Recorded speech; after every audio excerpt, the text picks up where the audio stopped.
Hi there, I'm Buddy Webb, Midland, Texas. Got a real short video for you that I want to do this morning.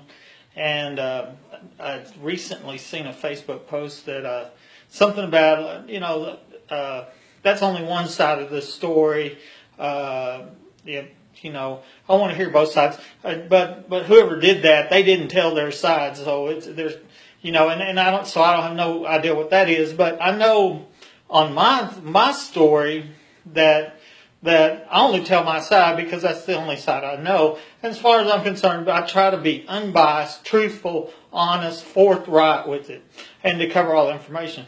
One thing I'm thinking, how could anybody see this premeditated murder attempt as anything but that?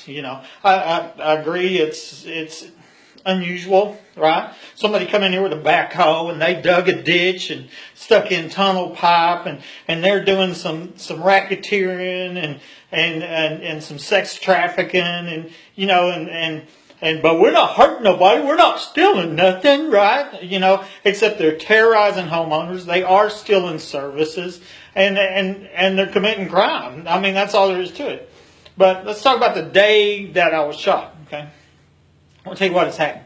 I went to the grocery store. Okay, by that time I'd already reported to the police multiple times. People breaking my house. I told family, friends, co-workers, called the Texas Rangers, called the FBI. That was before. This has been going on for 14 months before this Saturday, January 28, 2012. I go to the grocery store. And I'm walking back in my front door because that's the only door that you could get in. Every other door was secured with additional locks so you could not get in them. Because I'm trying to figure out how these home intruders, home invaders that had been terrorizing me and threatening my life for so long were getting in. So the one door that I come in, the front door, I noticed a cushion out of place. I'm a real tidy, neat person. And so that alerted me somebody had been inside my home again. This is not, for one time terror. This is ongoing terror. It's been going on. These people are relentless. They're career criminals. They haven't stopped. And so that I knew they had been in my house. I had this brilliant idea.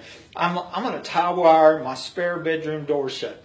By this time, I'd already been told that there was a hidden trap door in the house coming from underground.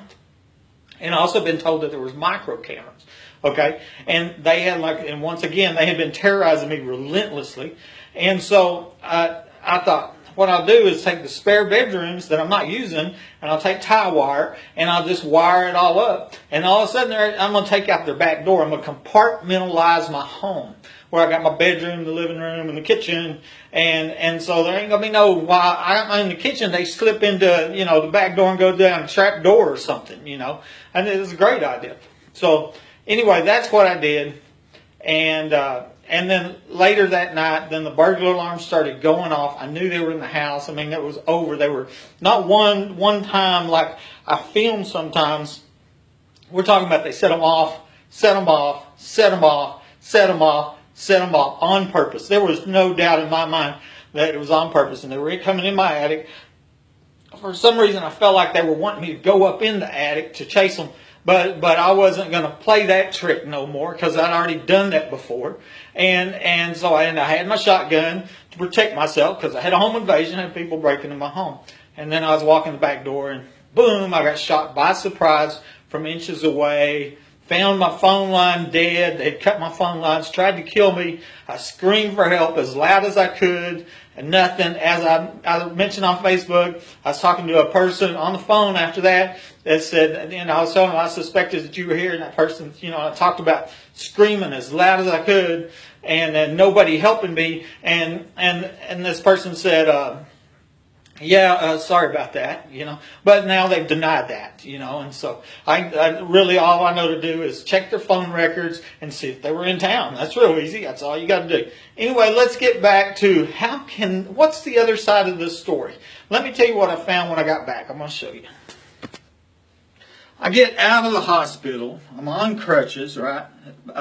Had my heel bone cut out, won't grow back, crippled for life. Okay, I had a wound back on, and I was in pretty bad shape. This is a week later.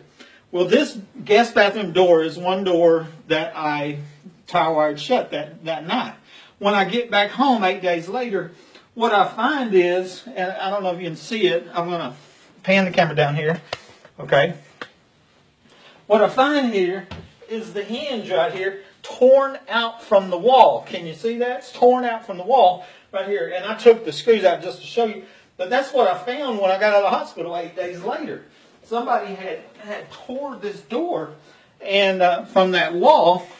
And so, I want to show you here. Inside the room, okay, and now we're in the bathroom itself, okay, and it's, what I want to show you here, I'm going to turn this around. This is the door, okay. See up here? Pry marks on the top of the door. I've never painted over that. That happened during the 8 days while I was in the hospital. I believe it happened minutes after I crawled out of the house to save my life.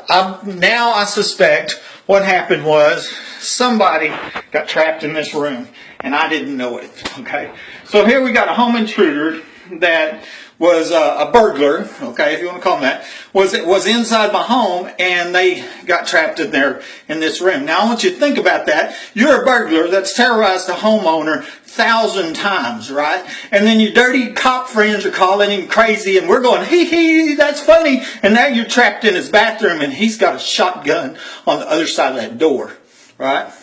Think about that. I bet that's scary, huh? Right? I bet you're panicked, right? So you got a choice. You can either pick up the phone and you can call the cops and go, I'm a criminal. I'm a career criminal. I committed thousands and thousands and thousands of crimes against this innocent man, and now I'm locked in his bathroom. Please come save me before he shoots me, right? Or you can text your friends and say, hey, let's plan that murder attempt and collect his insurance check. And I think that's what happened. That's the other side of the story.